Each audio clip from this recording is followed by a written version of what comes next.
Hello students, today we are going to discuss a very important category of virus, that is bacteriophage virus, and this virus is capable to attack the bacteria. ये जो word है bacteriophage, here the word bacterio means bacteria and phage means killer. तो जो virus bacteria को किल कर सकता है, bacteria को मार सकता है, बैक्टीरिया के ऊपर अटैक करता है, वो वायरस कहलाता है बैक्टीरियोफेज। तो आपने सही सुना है, ये ऐसा वायरस है जो बैक्टीरिया पर अटैक करता है। So the virus which attacks the bacteria is known as bacteriophage. And if we talk about its categories, it is divided into two broad categories by the two scientists, that is Harrell and Schefferman and Morris. तो सबसे जो इसकी पहली category है, that is कॉलीफेजेस। आपने ये बहुत commonly सुना होगा, T2, T4, T5 type of bacteriophage. तो वो जो T कैटेगरी है, that belongs to कॉलीफेजेस, the bacteria which the virus which attacks the E. coli bacteria. तो यहां पर जो वायरस E. coli बैक्टीरिया पर अटैक करता है, उसको नाम दिया गया कॉलीफेज या टी टाइप। और जो सेकेंड कैटेगरी है, that is cyanophages, and this virus attacks the blue green algae और साइनोबैक्टीरिया। तो हमारे पास जो कॉलीफेजेस हैं, इनको डिस्कवर किया था, या टी टाइप ऑफ बैक्टीरियोफेज को डिस्कवर किया था हैरल ने, और इनको नाम दिया T1, T2 से लेकर के T17 तक डेलब्रक 1938 में। तो ये काफी इंपॉर्टेंट पॉइंट है कि हमारे पास जो टी टाइप के बैक्टीरियोफेजेस हैं, they are from T1 to T17 and they are also named as even and odd types. जैसे T1, T3, T5 ये ऑड टाइप है, T2, T4, T8 these are even types। तो odd और even करके भी इनको नाम दिया गया था, और 1, 2, 3 से लेकर के 17 तक इसको हम जनरली स्टडी करते हैं। और जो साइनोफेजेस हैं, they were discovered by Safferman and Morris, और इनको कॉमनली LPP1 भी कहा जाता है, क्योंकि लिंगबिया, फॉर्मीडियम एंड प्लेक्टोनिमा नाम के साइनोबैक्टीरिया पर ये वायरस अटैक करता था, तो इसीलिए इसका नाम LPP1 भी रख दिया। तो जो bacteriophage virus E coli bacteria पर अटैक करेगा वो कॉलीफेज, और जो वायरस साइनोबैक्टीरिया पर अटैक करेगा वो cyanophage. And if we talk about its morphology, तो बाहर से देखने पर ये जो वायरस है, ये टोटल 5 टाइप्स के हैं। तो मॉर्फोलॉजिकल बैकग्राउंड पे ये वायरस 5 कैटेगरीज में डिवाइडेड है। टाइप ए, ये जो आप स्ट्रक्चर देख रहे हैं, this is of type A, जिसमें आपको हेड भी दिखाई देगा, टेल भी दिखाई देगी। This part is tail and its tail sheath. और ये जो है इसका example T2, T4, T6 and this type is T4 type.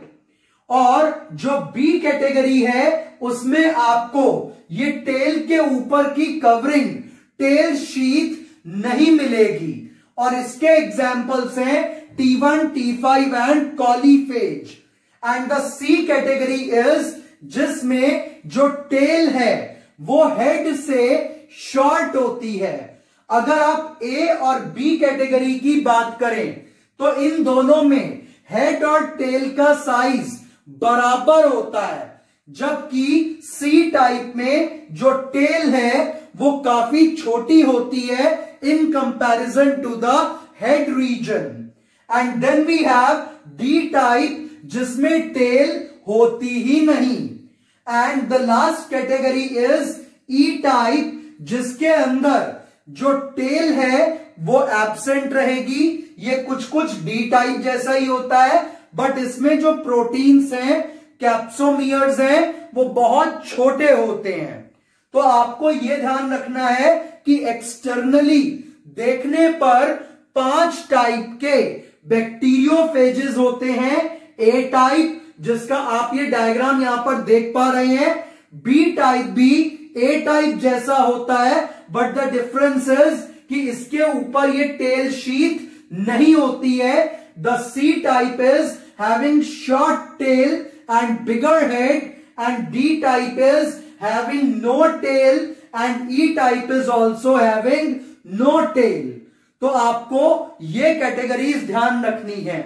So on the basis of type of bacteria, it is attacking, it is of 2 type, polyphage and cyanophage, and on the basis of morphology, it is of 5 types. And now we are going to discuss its structure in detail. ये जो आप head देख पा रहे हैं, इसका जो head है ये बहुत इंपॉर्टेंट है, क्योंकि इसके head के अंदर आपको देखने को मिलेगा यहां पर double stranded DNA.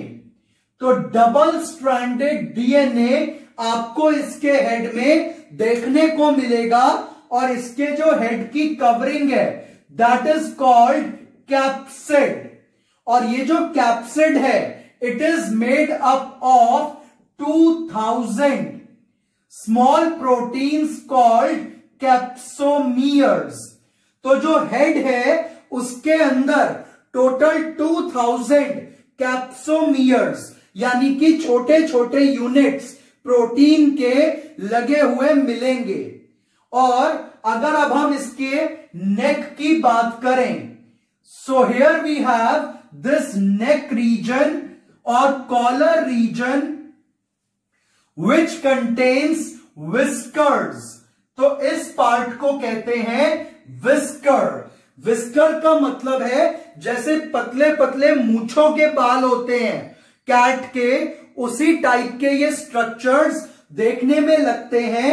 Hair like structures हैं, और इनका काम होता है इन टेल फाइबर्स को ऊपर की ओर करवाना, रिट्रैक्ट करवाना, जिस टाइम पर इन्वायरमेंटल कंडीशंस सुटेबल नहीं होती हैं। तो retracting of tell fibres is the function of whisker. So whiskers helps in retracting of tail fibers. And then we have the tail. Tail के अंदर आपको मिलेगा एक core. So here we have the core which is made up of a tubular protein. तो tubular protein से, तो tubular structure है, protein से बना है, एक कोर है, एक पाइप जैसा स्ट्रक्चर है, और इसी पाइप के जरिए जो डीएनए है वो नीचे की ओर उतर के आ सकता है। तो डीएनए जब नीचे की ओर उतरना होता है तो वो इस ट्यूब लाइक स्ट्रक्चर में से उतरता है जिसको हम कहते हैं कोर। और इसके कोर को कवर करते हैं 24 सर्कुलर प्रोटीनेशियस स्ट्रक्चर्स, और उसको कहते हैं हम शीथ। तो इस तरीके से 24, तो टोटल आपको 24 इस टाइप के सर्कुलर स्ट्रक्चर्स देखने को मिलेंगे। और इन 24 सर्कुलर स्ट्रक्चर्स में से एक स्ट्रक्चर में टोटल आपको 6 कैप्सोमियर यानी कि 6 प्रोटीनेशियस यूनिट्स देखने को मिलेंगे। तो टोटल 24 में आपको 144 कैप्सोमियर्स देखने को मिलेंगे। तो इसके जो टेल है, उसके टेल के कोर के ऊपर जो प्रोटेक्टिव कवरिंग है वो 24 सर्कल से बनी होती है और टोटल उसमें 144 दैट इज 24 into 6 कैप्सोमियर्स मौजूद होते हैं। और कैप्सोमियर्स क्या है?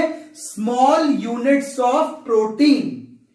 और ये स्मॉल प्रोटीनेशियस यूनिट्स यानी कि कैप्सोमियर्स कवर बनाते हैं कोर का टेल के, जिसको हम बोल रहे हैं sheath. And then we have a hexagonal plate. तो नीचे एक हेक्सागोनल प्लेट लगी होती है which is known as basal plate. और इस बेसल प्लेट से अराइज होती हैं 6 tail pin and 6 tail fibres. तो जो नीचे प्लेट लगी है, यहां पर नीचे इस तरीके से एक हेक्सागोनल प्लेट लगी हुई मिलेगी और इस हेक्सागोनल प्लेट पर आपको दिखाई देंगे टोटल 6 टेल पिन और 6 टेल फाइबर्स। और ये जो टेल पिन्स और टेल फाइबर्स हैं, ये इस वायरस को मूवमेंट देते हैं और किसी स्ट्रक्चर पर स्टिक करने में भी हेल्प करते हैं।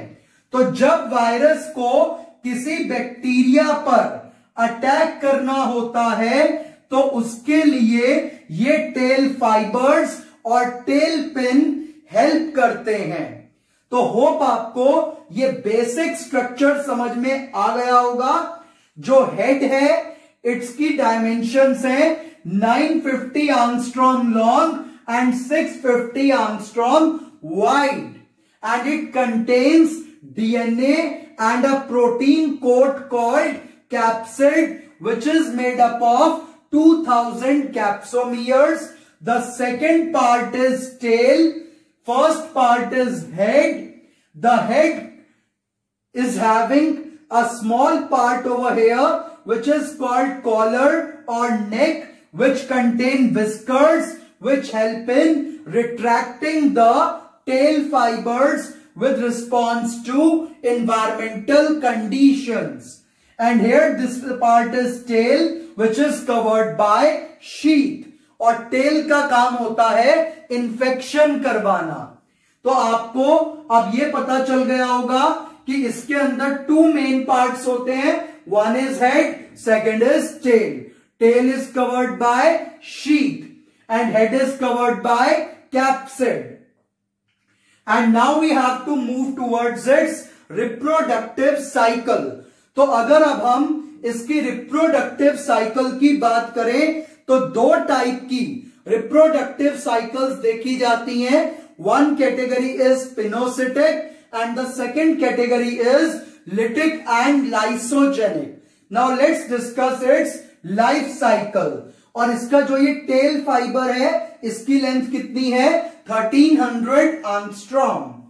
And now we are moving to the life cycle of bacteriophage virus.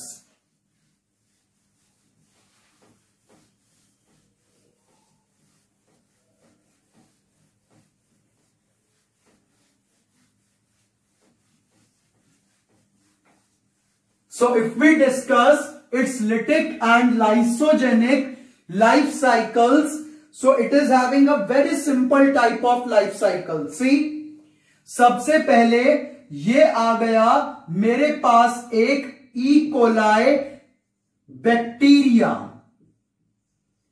और इस ई कोलाई बैक्टीरिया पर जब ये वायरस अटैक करेगा तो इसकी जो टेल है वो इसमें पंक्चर कर देगी। So tail will cause a puncture in the E. coli bacteria plasma membrane और सेल वॉल। तो अगर बैक्टीरिया में सेल वॉल है तो उस सेल वॉल और प्लाज्मा मेम्ब्रेन के अंदर पंक्चर करेगी टेल। तो इस टेल ने पंक्चर कर दिया और पंक्चर करने के बाद जो वायरस का डीएनए है वो एंटर कर जाएगा in the E coli bacteria. तो बैक्टीरिया के अंदर बैक्टीरिया का ये अपना डीएनए था और ये डीएनए है वायरस का। So this is viral DNA. तो सबसे पहले हम डिस्कस कर रहे हैं lytic life cycle. Lytic life cycle के अंदर पहले वायरस का डीएनए अंदर गया, अंदर जाने के बाद ये वायरस का DNA with the help of enzyme टुकड़े कर देगा बैक्टीरिया के डीएनए के। और अब इसमें क्या देखा जाएगा कि जो बैक्टीरिया का डीएनए है उसके छोटे छोटे टुकड़े कर दिए गए बाय द वायरस डीएनए। तो वायरस के डीएनए ने बैक्टीरिया के डीएनए के टुकड़े कर दिए, स्मॉल पीसेस कर दिए, और अब इनके टुकड़ों की मदद से ये जो वायरस का डीएनए है ये अपनी कॉपीज जनरेट करेगा, यानी कि रेप्लिकेशन करेगा। तो वायरस का डीएनए अपनी कॉपीज बनाएगा बाय ब्रेकिंग द, ये ब्रेक हो चुका है डीएनए ऑफ बैक्टीरिया। तो virus will break the DNA of bacteria and uses its nucleotides and components to multiply its own DNA. And after that, this virus will generate its head. अब यहां पर head और tell अलग अलग जो है तैयार कर दी जाएंगी, और ये डीएनए यहां पर पहले से ही तैयार हुआ पड़ा है। तो क्या किया, अब वायरस ने अपने लिए हेड और टेल अलग से असेंबल कर ली, और असेंबल करके अब ये सब एक साथ जुड़ जाएगा। और जब ये सब कुछ एक साथ जुड़ जाएगा तो आपको यहां पर दिखाई देंगे new viruses, and these new viruses will now, अब ये सब assemble हो गए, now they will rupture the E. coli with the help of enzyme, और यहां से फिर ये वायरस निकल के दूसरे बैक्टीरियाज पर अटैक करेगा। तो ये जो लाइफ साइकिल थी, this life cycle is known as lytic life cycle, और ये जो lytic life cycle है, it is the most common life cycle of your bacteriophage virus, which is done with the help of host E. coli. तो सबसे पहले virus ने अपनी tell और टेल पिन की मदद से बैक्टीरिया में एक पंक्चर किया, पंक्चर करके अपने डीएनए को बैक्टीरिया में उतार दिया। फिर वायरस के डीएनए ने बैक्टीरिया के डीएनए के टुकड़े कर दिए बाय यूजिंग द एंजाइम, और फिर इन टुकड़ों की मदद से अपने डीएनए की कॉपी बना ली। फिर वायरस के डीएनए ने क्या किया, अपने लिए हेड और टेल असेंबल कर लिए, और इन हेड और टेल को असेंबल करने के बाद फिर ये पूरा का पूरा वायरस अंदर असेंबल हो गया। अब ये वायरस एंजाइम रिलीज करके इसकी वॉल को रप्चर कर देगा, और यहां से ये वायरस अगले बैक्टीरिया पर अटैक करके अपने आप को मल्टीप्लाई करने के लिए तैयार हो गए। और इस कंडीशन को कहते हैं lytic life cycle. The second category is lysogenic life cycle. इसका भी जो फर्स्ट स्टेप है वो सेम है कि ई कोलाई या किसी और बैक्टीरिया के ऊपर आकर के वायरस ने अटैक किया और पंक्चर कर दिया सेल वॉल या प्लाज्मा मेम्ब्रेन को, और फिर अपने डीएनए को अंदर उतार दिया बैक्टीरिया की बॉडी के, और ये रहा बैक्टीरिया का डीएनए। और अब क्या होगा, ये जो वायरस का डीएनए है ये जाकर के बैक्टीरिया के डीएनए पर जुड़ जाएगा। तो इस बार इसके टुकड़े नहीं करे, बल्कि क्या किया, जाकर के जुड़ गया बैक्टीरिया के डीएनए से वायरस का डीएनए। तो वायरस का डीएनए जुड़ गया बैक्टीरिया के डीएनए से और उसको मारा नहीं। और अब जब ये बैक्टीरिया मल्टीप्लाई करेगा, तो जब बैक्टीरिया मल्टीप्लाई करेगा तो बैक्टीरिया का डीएनए भी डबल हो जाएगा। और जब बैक्टीरिया का डीएनए डबल हो जाएगा bye binary fission, now we are having these two copies of viral DNA।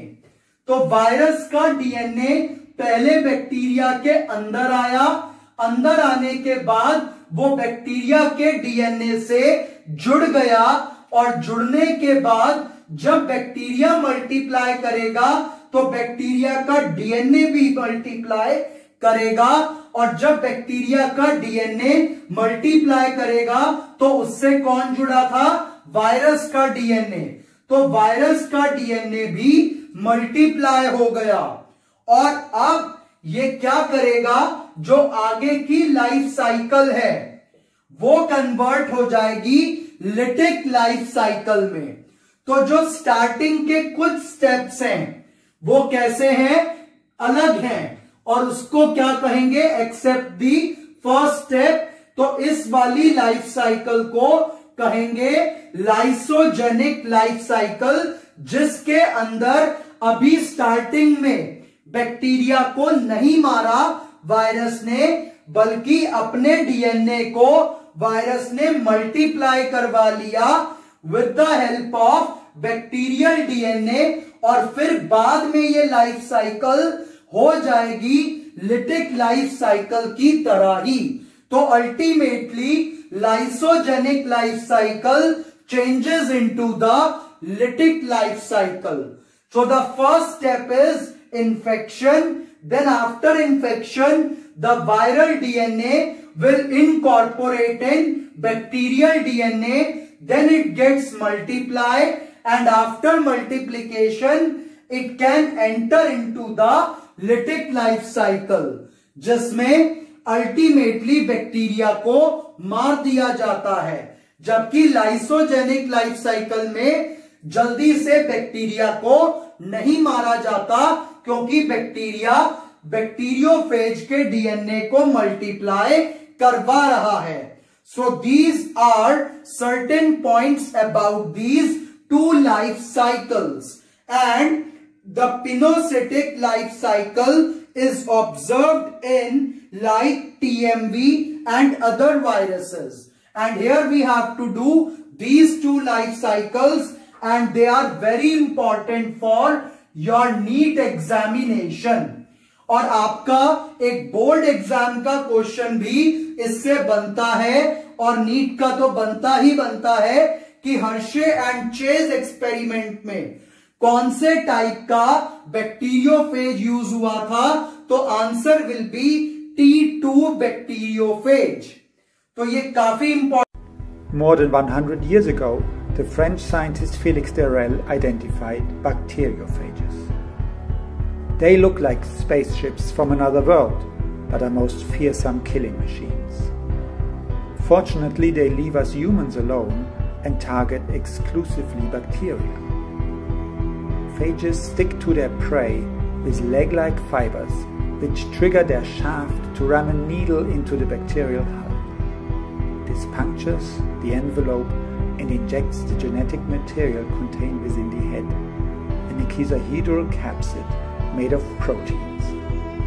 Tail fibers to the base plate. This unravels the short tail fibers that bind irreversibly to the E. coli cell surface. The base plate changes conformation and the tail sheath contracts, causing GP5 at the end of the tail tube to puncture the outer membrane of the cell. The lysosome domain of GP5 is activated and degrades the periplasmic peptidoglycan layer.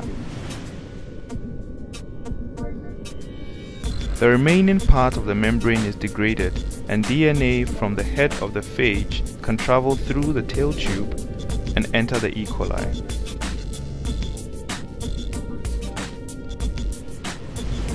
After the life cycle is complete, the host cell bursts open and ejects the newly built viruses into the environment, destroying the host cell,